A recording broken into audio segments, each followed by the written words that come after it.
السلام عليكم ورحمة الله وبركاته سلام ጤና ይስጥልን ክብራትና ክብራን አድማጭ ተመልካቾቻችን ሁሉ ሰላም ሁሉ መልካም ከኛ ጋር ሁሉ ሰላም ነው አስደሳች ዜና በመላው ዓለም ላይ ለምትገኙ እንዲሁም በሀገር ውስጥም የምትገኙ ኢትዮጵያን እህት ወንድሞቼ በሙሉ በዛሬው ዕለት እንግዲህ የሀገራችንን የማክሮ ኢኮኖሚ ማሻሻያ አስደናቂ ውጤት ማስመዝገቡን ከደቂቃዎች በፊት የኢትዮጵያ ብሔራዊ ባንክ ገዢ አቶ ማሞ ምህረቱ መግለጫ አውጥተዋል በዚህም የኑሮ ውድነት እጅግ በጣም ቀንሷል ሙሉ መረጃና ሙሉ ዝርዝሩን እናደርሳለን እንዲሁም ለኢትዮጵያ ንግድ ባንክ ደንበኞች በሙሉ በሀገር ውስጥም በውጭም ለምትገኙ አካውንትን ከፍታችሁ ገንዘብ ያስቀምጣችሁ እናንተን በተመለከተ ከሰዓታቶች በፊት የኢትዮጵያ ንግድ ባንክ መግለጫ አውጥቷል ሙሉ ዝርዝሩን ወደናንተ ከማድረሳችን ባሻገር የውጭ ባንኮች ወደ ኢትዮጵያ መግባታቸው በግል ባንኩ ላይ ከፍተኛ የሆነ ስጋት መደቀኑን የያዘ መረጃ ይፋ ሆኗል የሱንም ወደናንተ ከማድረሳችን ባሻገር ለሰራተኞች ቅጥር መስፈርት ስለመውጣቱም በዛሬው ዕለት እንግዲህ አነጋጋሪ የሆነ መረጃ ወጥቷል ቪዲዮውን ላይክ ያደረጋችሁ እስከ መጨረሻው ድረስ አብራችሁን ቆዩ እንግዲህ ክብራን ተመልካቾቼ ዛሬ ሰኔ 20 2017 ከኢትዮጵያ ብሔራዊ ባንክ ገዢ አቶ ማሞ ምህረቱ በኩል የወጣው መግለጫ በተለይ ሀገር ወዳድ ለሆኑ ኢትዮጵያንና የኑሮ ውድነት ራሳችን ላይ ለወጣብን እጅግ በጣም ደስ የሚል መረጃ ነው ሙሉ ዝርዝሩን ወደናንተ እናስቀድም የተሟላ የማክሮ ኢኮኖሚ ማሻሻያው በሁሉም አመላካች የሚጠበቅበትን ውጤት እያስመዘገበ ነው አሉ የኢትዮጵያ ብሔራዊ ባንክ ገዢ አቶ ማሞ ጉዳዩን አስመልክቶ በሰጡት ማብራሪያ የተሟላ የማክሮ ኢኮኖሚ ማሻሻያው ዘላቂ ኢኮኖሚያዊ እድገት ማስመዝገብ በሚችል አበረታች ሂደት ማስመዝገቡንም አንስተዋል የተሟላ የማክሮ ኢኮኖሚ ማሻሻያ ከተያዘለት የገቢ ማሳደግ የዕዳ ሽግሽግ የተረጋጋ የማክሮ ኢኮኖሚን ማምጣት የውጭ ምንዛሬ ግኝት ማሳደግ ብሎም የፋይናንስ ዘርፉን ጤናማ ከማድረግ እንዲሁም ሌሎች ዓላማዎችን ከማሳካት አኳያ አመርቂ ውጤቶች ማምጣቱንም ተናግሯል የተሟላ ማክሮ ኢኮኖሚ አፈጻጸሙ በውጤታማነት ተግባራዊ እየተደረገ እንደሚገኝ ጠቅሰው በውጭ ንግድ በውጭ ምንዛሬ ክምችት የዋጋ ንረትን በመቀነስ እንዲሁም በሌሎችም አመርቂ ውጤቶች እየታየበት ነው ብለዋል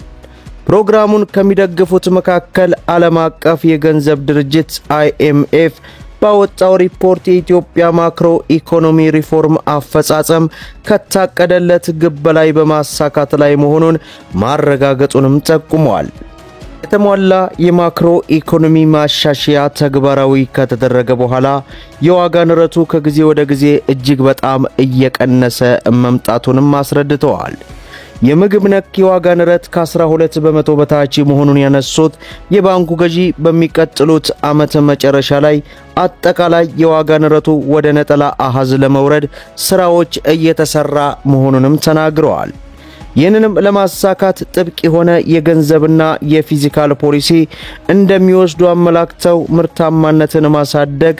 እሴት በመጨመር የንግድ ስርዓቱን ማሳለጥና ሌሎች እርምጃዎችን እንደሚወስዱም ጠቁመዋል የተሟላ የማክሮ ኢኮኖሚ ማሻሻያ በውጭ ምንዛሬ ስርዓት ውስጥ የተወሰደ እርምጃ ስር ነቀልና ተመኑን በገበያ ከተወሰነ በኋላ በአጠቃላይ የውጭ ምንዛሬ ስርዓቱ የተሻለ እንዲሆን መደረጉንም ተናግረዋል በእነዚህም በኢትዮጵያ ኢኮኖሚ በመምጣት ላይ የሚገኘው የውጭ ምንዛሬ ፍሰት መጨመሩን አንስተው ባለፉት 11 ወራት የውጭ ንግድ አፈጻጸም ማደጉን ለኢዚያ ተናግረዋል በሌላው መረጃችን ለሰራተኛ ቅጥር መስፈርት መውጣቱ ተሰምቷል የአዲስ አበባ ደንብ ማስከበር ባለስልጣን ከመጀመሪያ ዲግሪ በላይ ካልሆነ የደንብ አስከባሪ ሰራተኞችን አልቀጥረም መመደብ የለምም ብለዋል በአንድ ትልቅ ከተማ ውስጥ የሚሰራ የደንብ አስከባሪ በሚሰራበት ጊዜ ዕውቀቱን በመጠቀምና በማገናዘብ በማህበረሰብ አገልግሎት እንዲሰጥ ከማድረግ አኳያ ከመጀመሪያ ዲግሪ በላይ የሆኑ ባለሙያዎች ተቋሙ የሚቀጥር ነውም ተብሏል የምንቀጥራቸው የደንብ ማስከበር ሰራተኞች ከታወቁ የመንግስት ተቋማት የመጡትን ነው ያለው ባለስልጣኑ ኢንጂነሮች፣ ሲቪል ኢንጂነሮች፣ የጤና ባለሙያዎች፣ የኮምፒውተር ሳይንስና ሶፍትዌርና በሌሎች የሙያ ዘርፍ የተመረቁ መሆናቸውንም ገልጿል። በቀጣይ 2018 በጀት ዓመት በቴክኖሎጂ ታግዘን ከተማዋን እንደምንቆጣጠር ከከተማዋ አስተዳደሩ ቃል ተገብቶልናል ያለው ባለስልጣኑ በቴክኖሎጂ በታገዘ መንገድ የደንብ መተላለፍና መቆጣጠሮችን እንሰራለን ማለቱንም ሰምተዋል። የአዲስ አበባ ደንብ ማስከበር ባለስልጣን በእያንዳንዱ ቦታ የሚታየው የደንብ አስከባሪ ከ2014 ጀምሮ ባስጠናሁት ጥናት መሰረት የቀጠርኩት ከመጀመሪያ ዲግሪ በላይ ያለው ሰራተኛ ነው መባሉን ነው የተነገረው።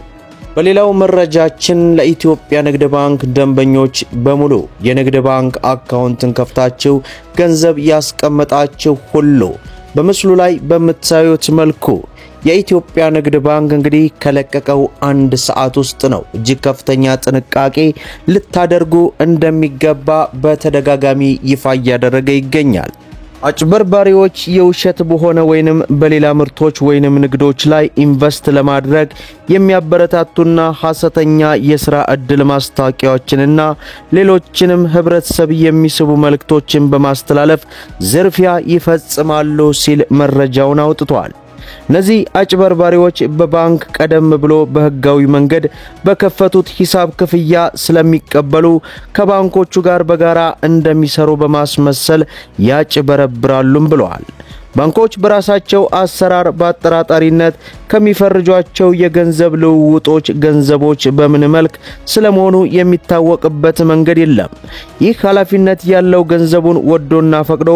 በሚልከው ደንበኛ ላይ ነው። የባንኮቹ ኃላፊነት ከሚመለከታቸው የመንግስት አካል የተከናወነ የገንዘብ ልውውጥ ማጭበርበር የታከለበት መሆኑን ገልጾ በሚመጣው ጥያቄ መሰረት አስፈላጊውን መረጃ መስጠት ወይንም ሂሳቡን ማገድ ብቻ ነው። በመሆኑም ክቡራን ደንበኞቻችን መሰል በርካታ አጭበርባሪዎች መኖራቸውን ተገንዝበው ራሳችሁን እንድትጠብቁ ለማሳሰብ እንወዳለን። እንዴት ከአጭበርባሪዎች ራሳችንን እንጠብቅ ለሚለው ደግሞ የቅናሽ ማስታወቂያዎችን በጥርጣሬ ይመልከቱ። በኦንላይን ብቻ ለተዋወቁ ግለሰቦች ገንዘብ አይላኩ። በማህበራዊ ሚዲያ የግል መረጃዎችን አይስጡ። የተንቀሳቃሽ ስልኮ ላይ የሚጭኗቸውን መተግበሪያዎች ሲያወርዱ አፕ ስቶር እና ፕሌይ ስቶር ብቻን ይጠቀሙ።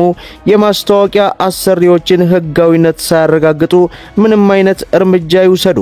ከማያውቁት አካል በሚደርሶት አጭር የጽሑፍ መልእክት፣ ኢሜል ወይንም የማህበራዊ ሚዲያ መልእክት የሚያገኙትን ማስፈንጠሪያ ወይም ሊክ አይክፈቱ። ትክክለኛ የማህበራዊ ሚዲያ ገጾችን ብቻ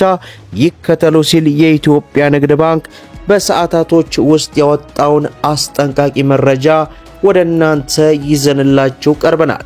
የሚሰማችሁን ሐሳብ አስተያየት በኮሜንት ስጡበት። ቪዲዮውን ላይክ ሼር ያደረጋችሁ ለብዙ ኢትዮጵያኖች እንዲደርስ አድርጉት። እስከ ፍጻሜው ድረስ አብራችሁን ስለቆያችሁ ልባዊ ምስጋናችንን እየሰጠን በሌላ ቪዲዮ እስከምንገናኝ ወሰላሙ አለይኩም ወራህመቱላህ